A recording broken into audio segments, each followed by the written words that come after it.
Hello, surf enthusiasts, and welcome to week 8. That's right, I've noticed that I was a week off, and so I've corrected the numbers, and they'll all be right going forward. Be that as it may, the due dates have all been right, so at least there wasn't a problem there.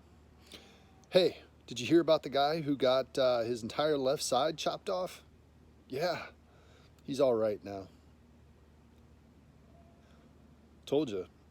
Officially October 1st, we're getting into the Halloween ones, and boy, do they get bad. And by bad, I mean awesome, so laugh. Okay, this week your due dates are relatively self explanatory, and we'll take a look at them in detail here in a second. I just wanted to alert you to the fact that you also have your first due date for tapping the source on the 6th, at which time we will also meet for a Zoom meeting. And yes, we'll record it in case something comes up, since I know you didn't plan to have synchronous Zoom meetings as part of the regular coursework. But again, if you can be there, be there. We'll meet at 2 o'clock on October the 6th, the same day that tapping the source is due. Okay, let's take a look at the rest of the assignments for the rest of the week. Here you go. Here's week 8. We are now correcting the number. Take a look at your assignments. Don't forget this week you have the first Tapping the Source assignment on October 6th. That same day we will meet for a Zoom meeting at 2 o'clock.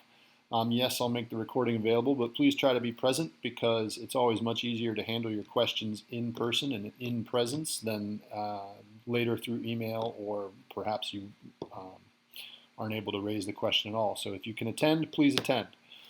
Tapping the Source, the assignment number 1, has its own announcement, so if you need more detail about that, please go check it out. Let's get to the first assignment that you have on the week. Gidget comes up first and is due October 7th.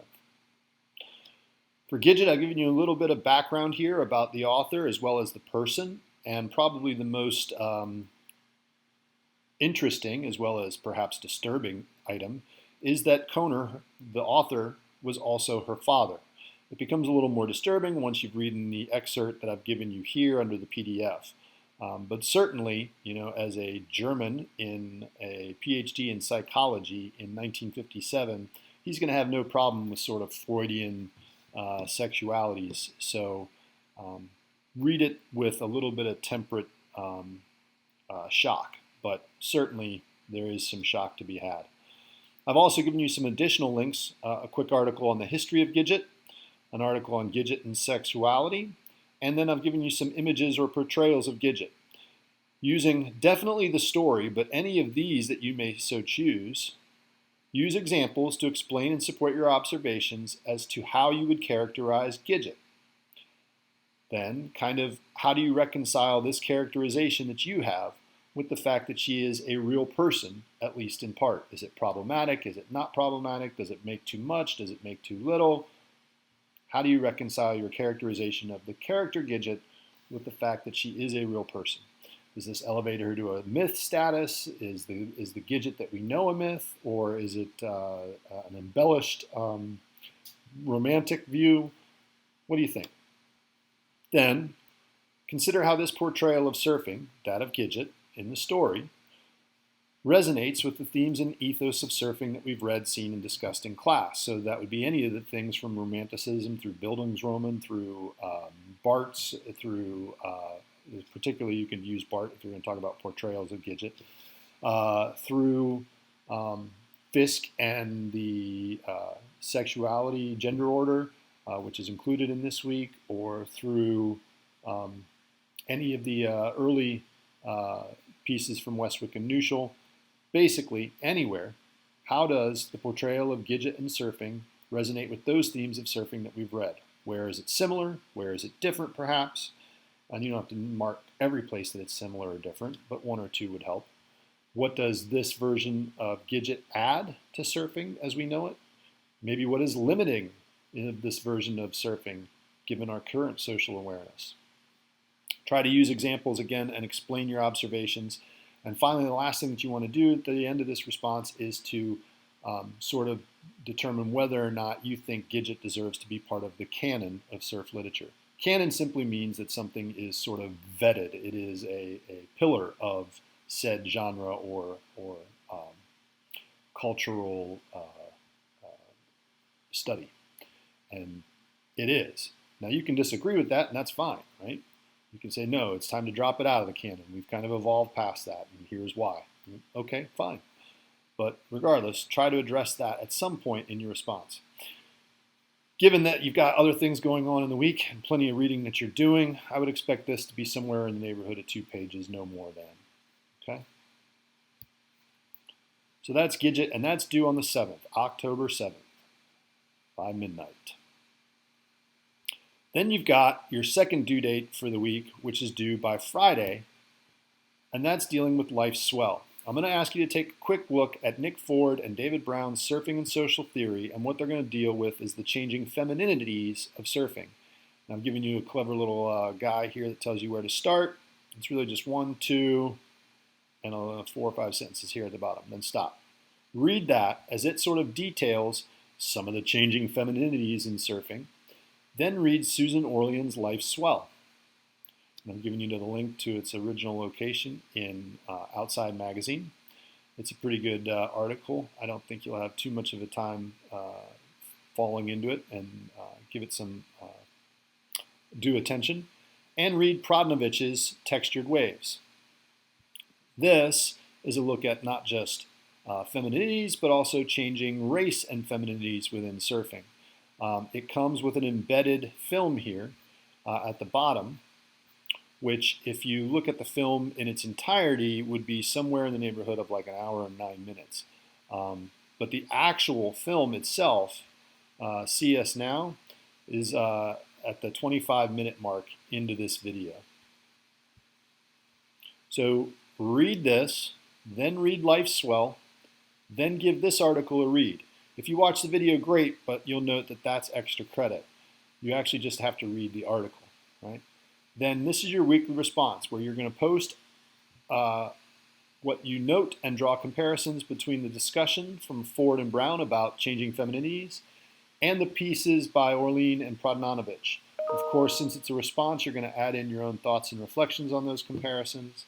And then you got to respond to 2 classmates by Sunday, October 11th at 11:59.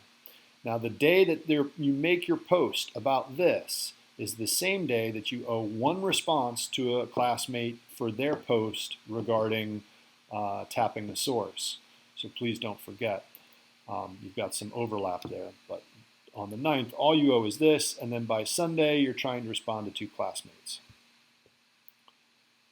But it's not the last thing that you owe on this week. The actual last thing that you owe on the week is from Westwick and Neuschel, Women in Surfing, From Flappers to Roxy Girls. Now, it's not due until Monday at midnight, because I know that the other part of the week is filled up. So you've got an extra day built in to sort of finish this stuff up. Where I'm going to ask you to read the chapter, giving it to you here, right? But you only need pages 271 to 282. You don't need the whole chapter. The whole chapter is 21 pages long. You're just reading the last half of the last 11 pages, okay? Then you're going to address the following question in a single response. Examine the interplay of the gender order, which is this, right? 2 easy paragraphs from the scholar Fisk on reading the popular, and he's actually discussing surfing directly. Examine the interplay of the gender order among the historical account of women and in this chapter and this industry promotion of the women in Rip Curl, which is a very recent, January 26, 2020, release from Rip Curl on their female surfers and sort of some of the changing femininities again, right? And kind of, you'll see a lot of echoes between this and Susan Orlean's Life's Swell, I would think. So examine the interplay of the gender order, right? Those 2 paragraphs. This and this video. What changes are observable even from the end of the chapter to this most recent edition of the industry? Is it possible that these changes are still patriarchal, meaning still somewhat male-dominated? Are they still sort of from a male view? Why or why not? Which changes do you find the most telling or interesting? And those can be any, from those that are sort of reflected on here in a certain way to those that you see in the chapter. What what was most telling or interesting and why. And that's it. You don't owe any response on this. This just comes directly in as a doc and docx. But again, it's not due until Monday at midnight. Because you've got a bit of work on this week, I've also set it up so that everything will be available starting Saturday, this Saturday, October the 3rd. Saturday, October the 3rd, all this will be available so that you can get a jump on it if you need, and that way you're not deep in the weeds come October 9th, right? Okay, that's about it. Again, you've got this, which goes with this, and it sort of would be helpful for you to take a look at, since it is only 2 paragraphs, right? It would be helpful for you to take a look at as you engage in the rest of the week too. So I would probably start in that order. Remember that you've got October the 6th, tapping the source, assignment number 1, plus the Zoom meeting. Then you've got Gidget, October 7th, Life Swell, October 9th, Women in Surfing on the 12th. And there you have it, a week full of women's and gender studies and surfing. And you thought we'd just be talking about awesome waves, dude. Yeah, those two. But again, culture is not in a vacuum. It has the same issues that other cultures have, no matter how counterculture it tries to be, or no matter how removed from said parent culture it seems to think it is. Those things are part of all of us, and I think we see that here this week. I wish we had more time. We could do plenty with Kayala Kennelly and her contributions as part of the LGBTQ world, and really just her big wave riding. I mean, she rides waves that these days, the classic cover, Lisa Anderson surfs better than you. Yeah, well, Kayala Kennelly surfs better than nearly all of us. Not just you, but everybody. She rips and she charges, and maybe that's something, if you were interested in some extra credit, come see me or email me, and we'll figure out what we can do with Kayala Kennelly and maybe get you a little bit extra credit for those of you who might need it. Otherwise, that's it for the week. Welcome to October. Since we're going to be gaining quickly here on Halloween, one of the things that we never get to talk about are ghosts and ghosts of the past, right? How come photographers don't really have good images of ghosts? Well, the answer is easy, honestly. It's because the spirit is willing, but the flesh is weak. The flesh is weak. All right. Have a good week, and email me for help. And if there's enough of you, we'll try to set up a Zoom. That's it. Good luck.